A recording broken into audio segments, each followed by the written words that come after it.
Kapuso Star, mapapanood na sa FPJ Batang Quiapo. Isa na namang malaking pasabog ang hatid ng FPJ Batang Quiapo dahil ipakikilala ang bagong karakter ng dating Kapuso Star. Ang pagpasok nito sa serye ay ikinagulat ng maraming netizen lalo't kilala siya bilang isa sa mga dating sexy stars ng GMA Network. Paglipat mula sa Kapuso patungong Kapamilya. Matapos ang ilang buwang pananahimik sa showbiz, muling nagparamdam sa nakatakdang paglabas nito sa Batang Quiapo.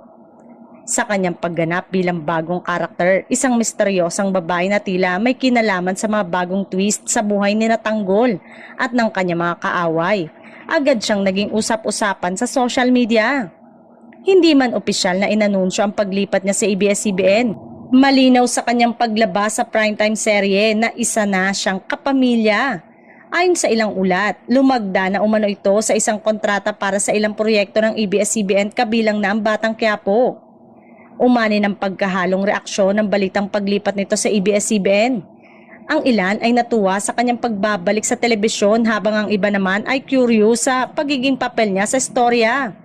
Bagamat wala pang detalyeng background ang karakter, asahan daw na may malalim siyang koneksyon sa ilang tauhan sa mundo ng Batang Quiapo.